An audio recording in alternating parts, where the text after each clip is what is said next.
Hi everyone. Like I was just introduced, my name is Thissen. I'm from the Netherlands. This is my second time in Kyiv. I was here last year as well, not on this conference, but now here at DevOps. My background is I am an architect and I do a lot of cloud work in a company called iterate. It's a small company, but we have customers ranging from small startups to big enterprises. And we help them do cloud transitions, and nowadays it's a lot about Kubernetes, containers, technology, moving into a cloud provider. We focus mainly on Microsoft technology, so that's a bit of a bias in today's session. But most of the things I'll be talking about you can do with other tooling, other frameworks, and even other cloud clusters or technologies. Just to get a sense of who everyone is and what your focus is. Who's here for DevOps practices? Okay, and who is here to see code? Okay, just about. I'll do a bit of both, but we'll do a story on getting your solution into production very fast and what it takes. And the purpose or the theme of this is a demo application. One of my hobbies is playing video games. And there's, I took that as a theme, and I have a small setup, a simplistic one, with the idea that there is this twin galaxies. Maybe some of you heard of it, but it's this world authority on registering high scores for video games. But you need to apply for it, and there's a lot of fraud. But what if you could get the arcades to report the high scores to a web API? And there would be a website that uses the web API to show all the high scores. That's a kind of the setup. Not everything is included, so we don't have actual hardware here. But we do have a web API that is decoupled from the front end. So it's a bit of a loosely coupled architecture. And you might even see that this, if you make it bigger, could be a microservices-based architecture with some composition at the top. Okay, we'll take this. Here's how it looks. So let's go to, this is what it shows. It's just the front end. The high scores in yellow, those are the ones that come from the web API. Okay, so now this is a scenario.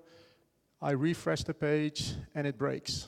So this is totally intentional because I want to look together with you what is happening here and how you can fix this in a DevOps way and go from fixing the bug into production and all the steps it takes to do that very fast. So we have a bug.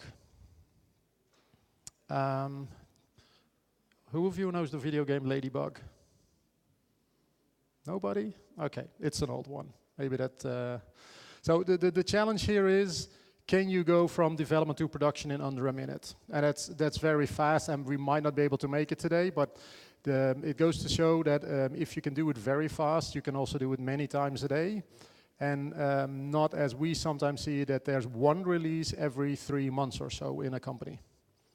So now you might say, and I'm not sure which companies you work for and how much is involved, but you might say, going to production in under a minute is very easy because I take my Visual Studio solution, I right-click it, I select Publish, and then I just pick wherever I want to deploy, whatever I have, and then there, done it. Who does that?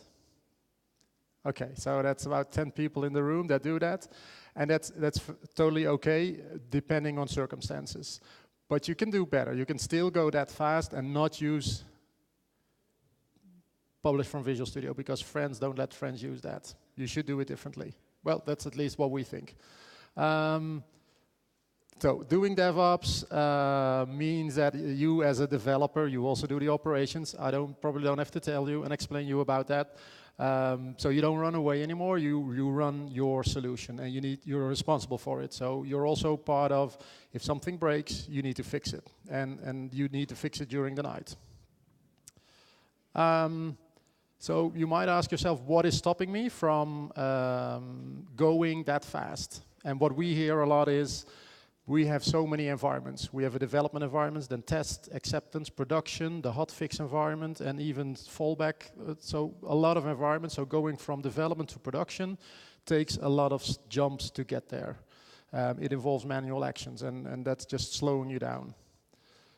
But it also might be who is stopping you from going that fast. Especially in bigger organizations, you might have the CISOs, the security officers, you might have compliancy managers that want to make sure that everything is compliant, or there's all sorts of approvers, important people, usually managers, that want to say, okay, it's good to go into production, I vouch for it, and I've checked everything. But you know, it's a lot of people to get approval from, and getting approval means they need to be available, so that's only slowing you down. In the end, if you look at what is needed to go very fast in production with your newly created code, it's about confidence and trust. That's what you need to build, and you might not get there straight away. You need to convince a lot of people, especially the security officers and the compliance managers. You need to convince them, but it would be better if you involve even less people. So the less people involved, because they have trust in what you're doing, and there's a lot of confidence that we will go well. That will make sure that you get there. So that's a bit of the background. Now, how do you get that trust and confidence in building your solution? Well, we need to go back to the drawing board, and we need to start doing things. And probably you've heard about automation and automate a lot, but that only gets you so far. So don't just automate everything, just rethink what you're doing and stop doing the things that might be very obvious. For example, if you have all those environments, what about getting rid of all the environments leading up to production? And you might say, well, we can't do that. We need the test environment, we need acceptance, but do you really? And I'll show you that in the next part of the presentation. It takes a lot of things to build that trust and the confidence. But there's some things that I'll hint on, and we'll cover them going through the demos that I'll do. But one of them is shift left. So if you have many environments, so the test, acceptance, production, or the flow that goes there, the sooner you know that things will not work and you can go back to your development station and fix things or change things, the better it is. The longer you have, you need till you get feedback, that will also slow you down. So make sure that the things you do give you feedback almost immediately, and make things look alike. Then you can move from fast if the things that you're doing are of a certain high quality, and you have guarantees that your code is actually very high quality. So you can do that with pipelines, for example, which are automated, so it's very fast. And the other thing you can do is you can create artifacts that you produce from your build that won't change going through the environments.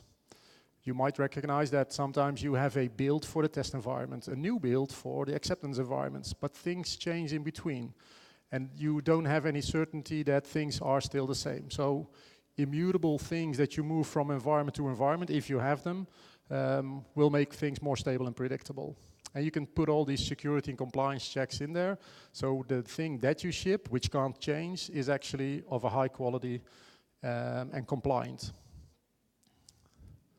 So let's start with the first demo. We had a bug.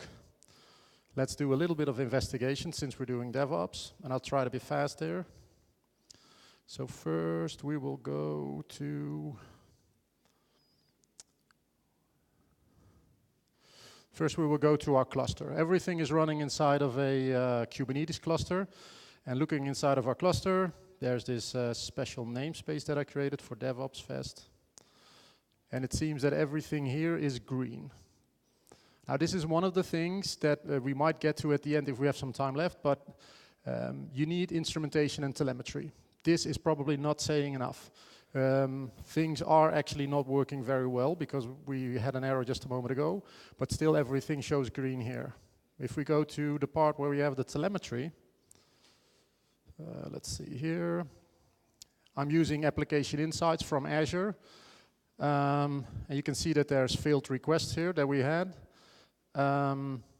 You can use other things. You can use app metrics. You can use the various products that are out there, like Datadog or other types of metrics and telemetry platforms that are there. We need to investigate this. So if we go to the application map, which shows a diagram of everything that's happening. Let me see if I can make this a little bit bigger. We see that there's actually errors there. And if we go here, we see that some things are canceled, so we can investigate the failures. And I'm only showing you this because you need something like this, not maybe exactly this, but there appear to be some canceled requests. If we take a look at the dependencies and drill down even further, here we see that we have the website that we are running. It calls into the web API, and then somewhere down in the call to the database, there's actually an exception. And if we look at the exception, it says that timeouts have occurred. And as a developer, I see here,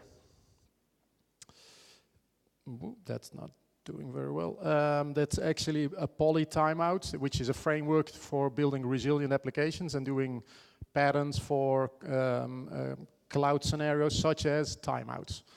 The code is actually not waiting a very long time for the call to the web API to complete. 1.5 seconds and it's being cut off, so then it's being cancelled. To not make the entire website fail when the web API call is failing. But we do notice now that the front end is cutting off the connections to the web API because it's taking too long. So we have a reason to suspect that something is happening here. If we go to our cluster and we take a look at the leaderboard web API, we see that there's a image running there that is tagged as 193. So now we go to here and we take a look at the releases that were made. And we see that there's now a release running in production. And it says here, it's a bit smallish. Let me see if I can. But it says here it's the 193 that we just saw. So there's a build that generated this thing. And if we take a look here, we can actually trace this all the way back to the work that was being done. There was a commit. And in the commit, we can see that there's a bit of code that has been done here. So going back even further to the work that was done, in the backlog, let me see. Here we have the high score feature.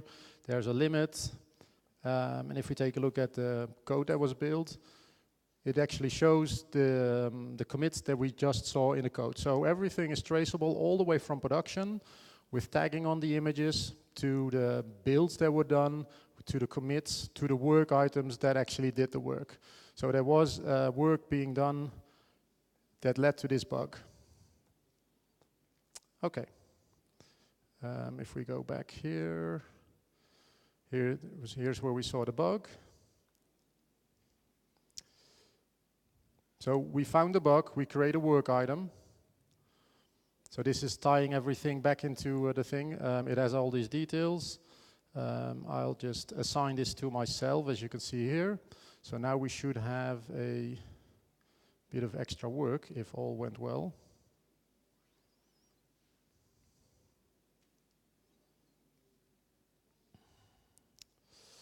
Let me see. Thank you.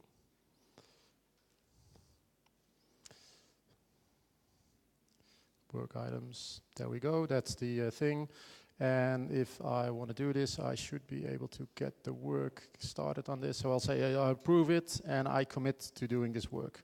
So it's now committed. This is getting things ready for the team. All right, so we're doing ops, we trace down the bug, created work, and now we need to start working on it. So one of the things that is really interesting about container technology, there's one argument, it's very cool, and it's everybody's doing container technology or serverless, or both. But it has a couple of things that are important to get that speed and that predictability that we're talking about. I won't explain much about the Docker container technology as is, but just who's familiar with container technology? Okay, good. So I'll skip over most of this. You run directly on the kernel, and an important thing is that the containers that you use to start your container, so the images that you use for your container instances include all the dependencies, so that they're self-contained, and they are immutable. You can spin up many of them, and you don't need a guest OS because it's actually running on the kernel. Windows has some additional options. You have various flavors, more isolated ones that are called Hyper-V containers for Windows and for Linux the same. And this is what we'll be working with. So I'm rushing through this. Most of you are familiar with it, but just remember that the container images full contained with the dependencies and immutable. As for .NET applications, you can, if you develop on Windows, you can do the full framework, which is valid. If you do .NET Core, you can actually run them either on Windows or on Linux. And you have a lot of options. So .NET Core is a sweet spot. It's based or intended for cloud workloads, so for high density situations such as hosting in a cluster, and you can switch between Windows Server and Linux. And you usually don't have to rebuild your code, but you do have to rebuild your images. Once you start using this and you start doing containers as the vehicle of your development flow, a lot of things change. So this is a big picture. But if you should see at the left bottom corner, you see the inner loop where you use Docker tooling to quickly iterate on your local development machine. But once you're done, you go through the usual stuff. So you go to your Git or other type of repository, your source control, and from there it's continuous integration and continuous deployment for releasing with pipelines. But the thing to notice is the thing in the middle, the container registry, because that's your target. That's where you will be pushing your images, and your cluster on the far right will get those images as part of the release. So the build compiles, checks your code, builds the images and pushes them to the registry, and the release is nothing more than instructing the cluster to get the new images and start using those. So inner loop, that's the first part of our story. And then we'll do a bit of the outer loop. So let's get started here. Fix the bug. Now we'll cheat a little bit for the sake of time. What I did is I went here to the branches that are there. I'm working from master, and we'll talk a bit more about the branching strategy in a moment. But if you remember, we had a work item, which was 53, so we need to remember that one. And we'll create a new local branch, and we'll call it task 53, fix the bug. And we'll check it out immediately. So we're on a separate branch now. There we go. And from here, we can go and we'll cheat a little bit. This is the part that was changed in the last commit. What I want to show you here, this is a stupid bug. It's because there's a default parameter here, which is set to 0, and we start doing something which does minus first and then does the check for not null. It goes into negative, so it's doing a lot of compute for nothing. But this is supposed to represent a bug that will only manifest in production, which can be high CPU usage or a lot of memory usage, which you don't notice while testing, but in production it occurs. This is something like that. And we notice that because this is taking so much time that it will actually take more than 1.5 seconds. So Poly is terminating the calls. For now, we'll get rid of the code, and I'll show you better ways near the end of how you can do this better to not fall into this trap of releasing something new and then having to get rid of it. Some of you might do rollbacks. So you say, okay, it's not working, we need to go back to the previous version, so we need to restore stuff. And if you can go really fast, start thinking about only rolling forward. So if something breaks, you don't roll back, you just roll forward with a fix, because you can do it very fast. So we changed this, and with the tooling that you now get from most of the development environments, we'll start using Docker Compose. And Docker Compose, while this is spinning up, has the front end and the back end with the web APIs as services. It defines the images, and it defines how the image should be built with a Docker file. So this is also used in the tooling to start running here. And what it does, it spins up the front end, the web end, and even a database at the end. So we can test in isolation. We don't need anything from the cloud. It's usually a bit slow, but with spinning up SQL Server, because we're actually hosting a SQL Server. So if you look at Docker PS, what is running now, you see that we have the web app running, we have the leaderboard web API running, and we have a Linux container with SQL Server in it running. For later, I'm also running a build agent for Azure DevOps, which was once Visual Studio Team Services. So apparently we fixed the bug. It's now fast enough. If we run it, it's fast. The tooling allows you to even go, if you didn't use this before, to do breakpoints. So I set a breakpoint, and even though it's running in a container, you see that I can debug inside of containers, and I can even change some things to some extent while the containers are running. If you want to know more about it, I can explain to you after the session. So we're done. So it's working now, and we are good to go and finish up this bug. So we go here, we go there, we say, okay, we made some changes. Well, let's stage all the changes, should fix this bug. And we were working with item number 53, if I remember correctly. So I connect the work that I'm doing to this work item. That's for the full traceability. This is what makes the compliancy and the security officers very happy, because they usually need to, there might be some government agencies that say you need to be in control and you need to be able to prove who made what changes when. This will help you do that, because now I'm tying the work that will be checked in to the work that was planned. So we can commit this. We stage it. I need to sync it, and I'll push it. So now I'm pushing it to my branch, but my remote branch, and there we go. So one of the things that is very important, again, for the confidence, is now I made some changes and I put that into the repository. It's still in a branch, but I want to get it to master. And master is the single point which is very important to you. If you aim for trunk-based development and you deploy, so build and deploy from master each and every time, you want to make sure that high quality code and checked code gets into the master trunk. So what you do is, like we did, we create a branch and then we do a pull request. And the pull request makes sure that the master is guarded. This is trunk-based, so it's very small. It's with short-lived branches. Not a lot of changes go in there. You make a few changes, you commit it, you merge it, and you put it out to master. And if everything is very repeatable, then you are okay with it. And you can do other, like Git flow, GitHub flow, which have more elaborate branching schemes with stable or dev or hotfix and ways to flow between them.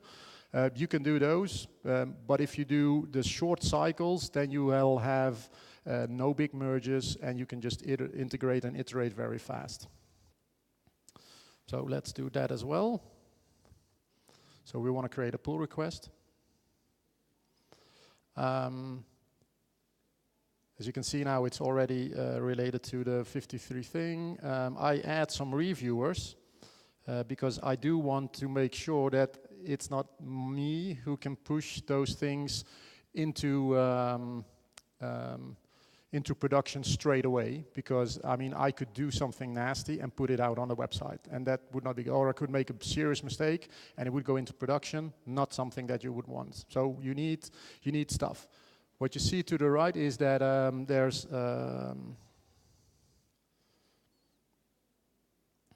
there's actually things required now. So even though I made a pull request, it will not follow through.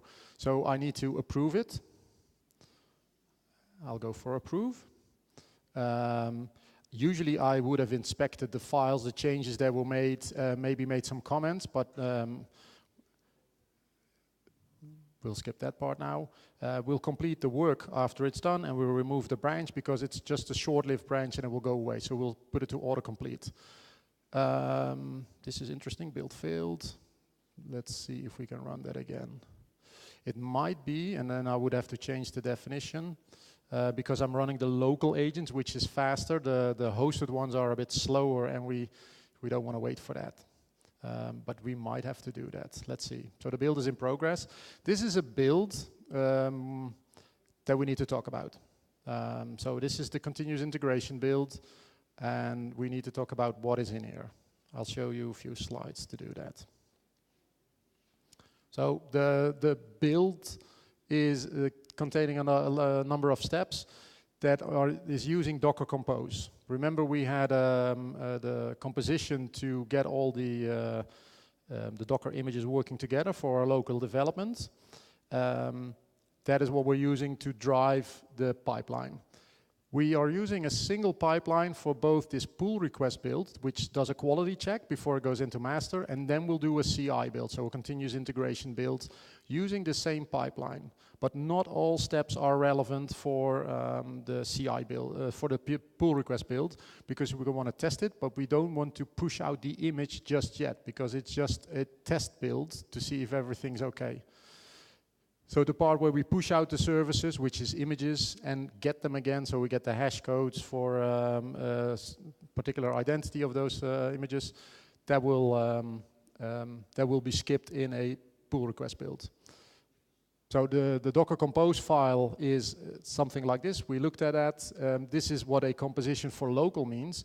But if you want to use the same one for building your composition, the thing like the SQL Server Linux shouldn't be there. So you should separate a couple of things. We already looked at the build, but you can neatly separate the Docker Compose, which contains the services, which are the things you want to run in containers, and your images and the dependencies between them, from everything else. So that's environment variables, the setup for your development scenario, which is the SQL Server in this case, any port mappings, and just that's for running it. If you separate them, you can actually use the Docker Compose for building stuff as well. If you want to push them out into the registry, you can pick any of your favorite registries that are out there. You might know Docker Hub, but each of the big cloud provider also has their own version of a container registry. That's where everything should go. Now, if you have that pipeline, you can actually do, and I might just show that here and see how we are doing. Let's first check if the pull requests, how we did with the pull request.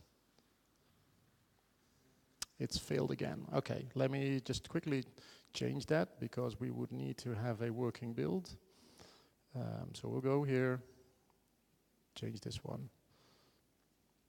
I will say, and we'll hope that the Ubuntu one, the hosted one by Microsoft, actually is working better.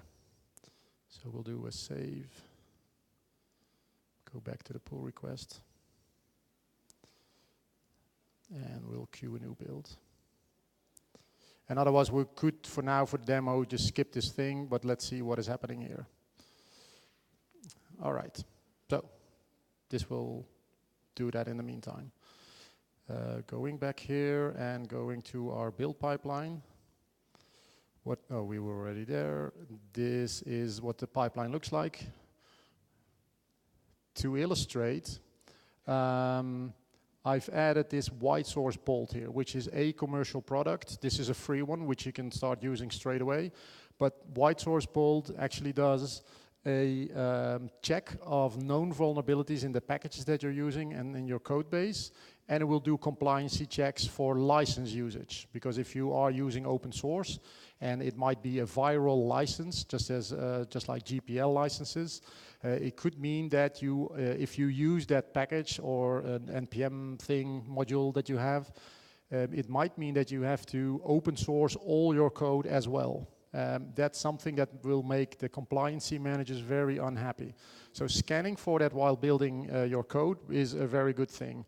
It gives some reports. So if we go back to a previous one and take a look at, for example, the one that already succeeded, you get these nice reports, and it can be any other product, like I said, but it will show you vulnerabilities, which ones are vulnerable, and in this case it's fairly okay. There's some bootstrap versions that might be outdated, and here's something on the license risk. So MIT and Apache are low risk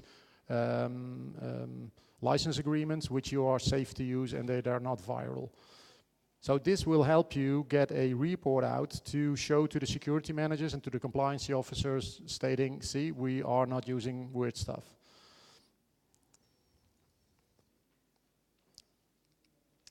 Now this is an exciting part for me because if we don't get this build, we can't go into production, but it's still running. So it's pulling things now. So this seems to be going a bit better, but it's slower. So I'll keep talking. Let me see. Yes, here. So we took a look at that. And I showed you most of what is happening here, the governance and the compliance. One thing that I didn't show you yet is if we edit this build, and this is only interesting perhaps if you are working with this, but remember that the push services, that we don't want to push the images to the registry if we're doing a pull request build. If you go to the control options, you can see that you can set conditions that say, if the reason for building is not a pull request, do this. Otherwise, you don't do this step. So if you go, if we go back again to the previous builds where we can already see that, here we have a pull request build. And the steps that we're taking, we can see that some steps have been skipped, but it's actually the same pipeline that we want to use as we're using for continuous integration. All right. Now, while the other things are running, let me explain to you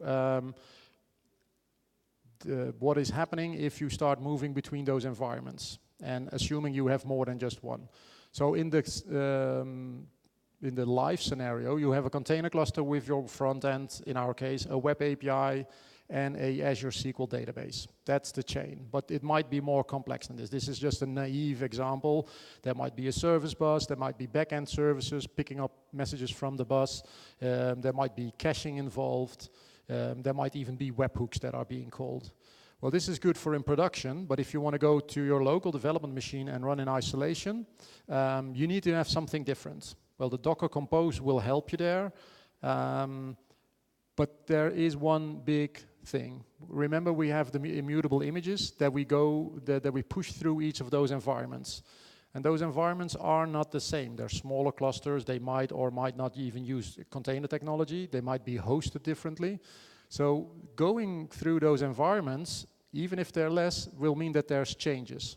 So this is a bit of a code for those who are interested in that. ASPNET Core uses the app settings JSON, but the app settings are inside the container image because it's a file and it's packaged inside. They are immutable, and we just established that environments are not the same. So the connection strings, if you put them in the app settings, and even if you do a development app settings and a production app settings, they will be in the container image, so they can never be changed in a different scenario.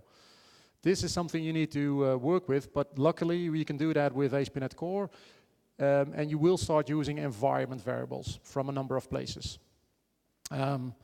So the environment variables, putting those and using those as an override of the configuration that is static, allows you to, by setting environment variables, change the configuration for your running container instance, because it will read the configuration first from the settings file and then overriding that with the environment variables.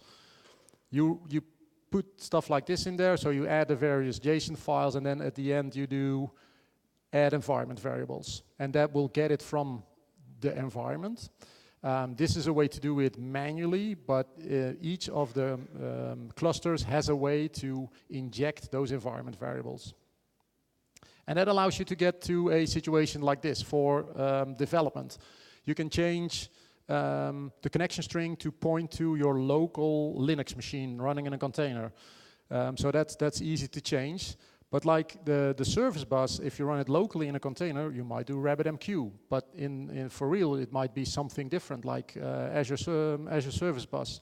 So you need some patterns, like provider pattern in dependency injection, to actually swap those out. But you can also make that part of your configuration. That's something you shouldn't do. Run your SQL Server or any database that is not suited for container scenarios from in production from your cluster. And if you have external things that you can't control, you can stop them out for development. So it's essentially like mocking, but then in an integration scenario. Deploying means you put them into production. This is a very popular one, Azure Kubernetes service, or, well, behind the scenes, it's Kubernetes with managed master nodes and your own virtual machines. You can use Azure Container Instance, which is just single image hosting.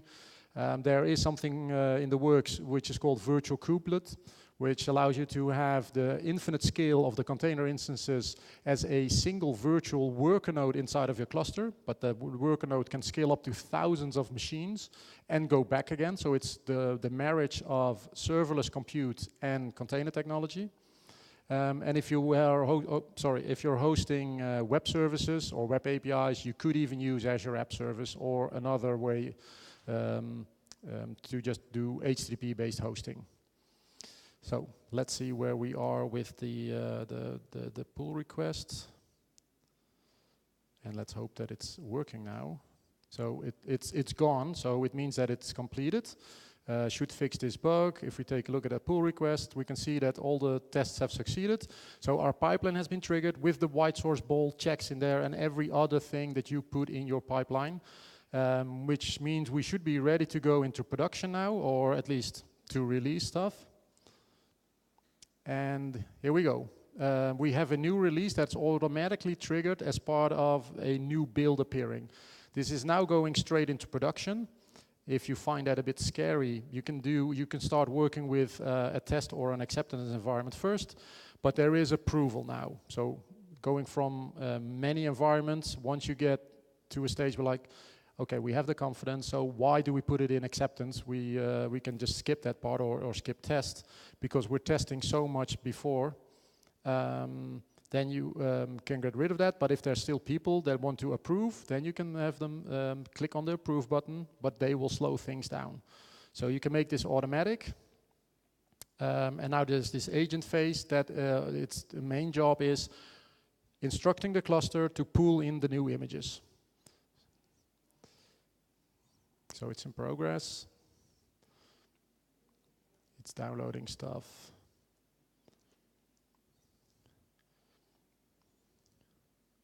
And it might be, because this is also running locally, a release is triggered. Oh, it succeeded. So there we go. This is the fast part. It just takes a couple of seconds. And what it does is it goes to the editor release to show you what is in there. It's nothing much. It takes the artifacts from our build. And what we put in the artifacts is the deployment manifest. And the deployment manifest has all these tokens in there, placeholders, that are replaced with actual variables. And this is how you can distinguish between environments, because each of these variables can be different for different environments. And then the second step that is there is just a kube control apply, which is an instruction to the cluster to say, apply the manifest with all the substituted values. It would look a bit like this if you go to a more complete scenario, where you would say, okay, I'm going from the build. I can even have it triggered to after that this is being released. Then we go into test, and then we go to production. So this is a multi-stage, which was probably where you will start, but as soon as you find that, you know, the test environment is a sort of like a unit test, you can spin up your cluster, do some tests, tear down the cluster, and you do that as part of your build pipeline. Then you might skip the test stage and go straight to production. So we have 5 minutes left. We had a tested scenario. We just approved the release. This is the one, and we should be going in production again. That means that if we go to the place where things broke down, this might actually start showing results. So this is fingers crossed. It takes a while on the first time to get going. And there we go. So we fixed it by going through all these hoops. So to finish this off with some final remarks. We gave it a try. It actually succeeded after some hiccups. So we did the release. The triggers and approval, we saw that because it was already triggered automatically. The triggers were here. And I'll take this one and edit that one. Because you can do a lot of things.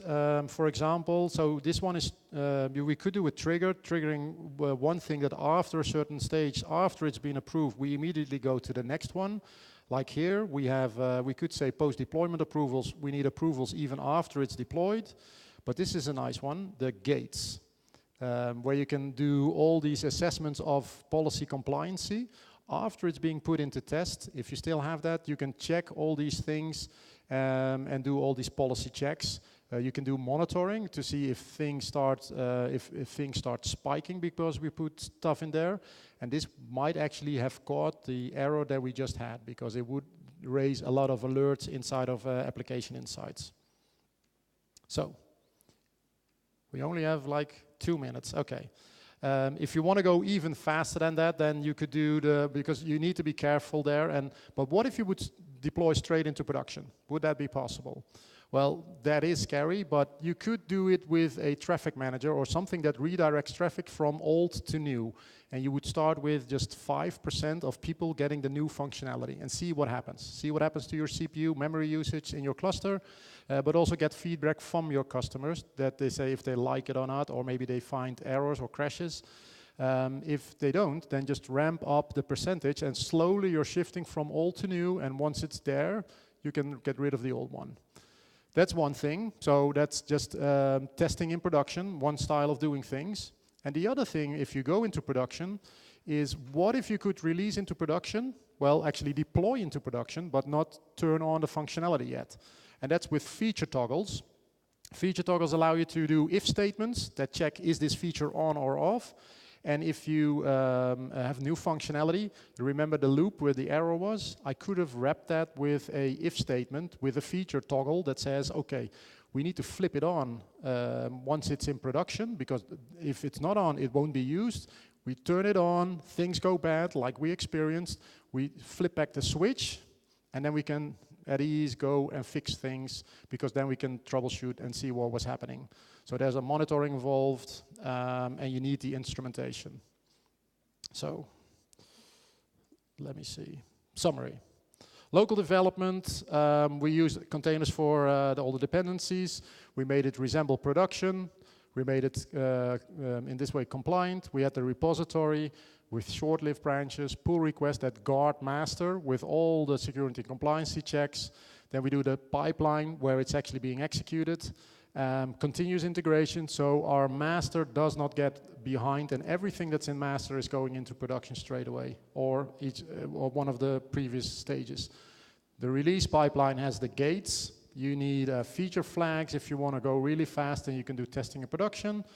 But in the end, it ends up in your cluster, which with the help of the container technology, it gives you immutable. You can get rid of the intermediate stages once you gain the confidence, but you need the instrumentation, the monitoring, and you need some health checks to make it self-healing and guard its own sanity.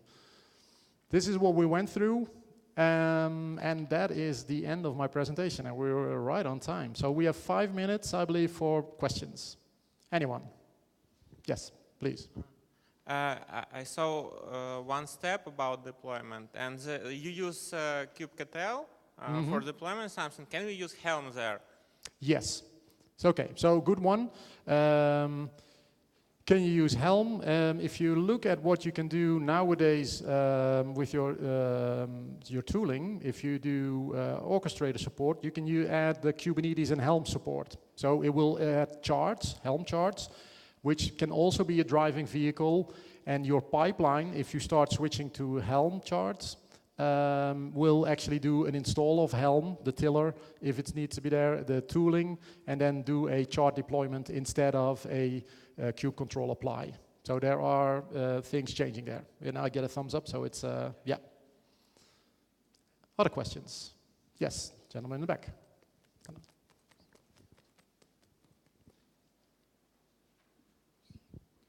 Hi, thank you. One small question. You've added a task number in a comment when you commit your changes into a repository. Mm-hmm. Yeah? Will it work with Jira? You mean, so the question, I add the hashtag with the number? Yeah. That is specific to Azure DevOps and the Microsoft tooling. I'm not sure if it will work with Jira just like that. You could give it a try, but I think this is related to how Azure DevOps work, because the place where you do it, here, and we had these changes and things, it's actually because we're connected to Azure DevOps. So it has a full integration, and this list that is here with, for example, the work items, this is talking to Azure DevOps. I haven't worked with Jira in real life, but if you can manage connections here and connect, well, there might be Jira tooling, but I'm not familiar with that. Sorry about that. And there was one question over there. Thanks a lot for this talk, and I have one question regarding feature toggles. Have you ever used them in practice? We've started using them. I can show you a bit of code. For .NET Core, there's not a lot of frameworks out there that actually have the good support for it. There's Dark Launch as a commercial product that might help you there. I've done a little bit of demo code in here. In the startup, for example, I'm configuring features here. So I have this advanced health feature that is added with a toggle provider that looks into the configuration there. And the place where I'm using that is actually, I believe, with the health, that you get to see these feature enabled. Now, one thing that I can recommend doing, that if you go to your feature toggles, if you look for any framework, this is a really good one. If you have functionality that makes you traceable, to have this always off, always on, and the simple on-off thing, to use as a driving force for your toggles. And it might be strange to have, why would you use a toggle that is derived from an always off, so it's never executed. This is what you will do if you are pushing it into production. So the code with the bug in it, that should have been guarded with this limit list with the always off. So it's never on. You know that it doesn't change anything. Once you start using it, you can use anyway, like a database where you can flip the switches or configuration, but that requires a new deployment. And once it's in there and it's proven, you derive it in your next release from the always on. So it's always on. You can't switch it off anymore. And after a while, this becomes technical debt. But you can easily find all the places that have features from always on, so they have been proven. You can see that in the places where they're used, and you can get rid of the if statements because it's always on anyway. Does that make sense? So this is for traceability and not just searching in text, in strings, but it's searching type-based. So just what derives from, and then you get rid of all the features after a while. All right, we're done. The end. Thank you very much. Have a good conference. And I'll be here for the rest of the day, so if you have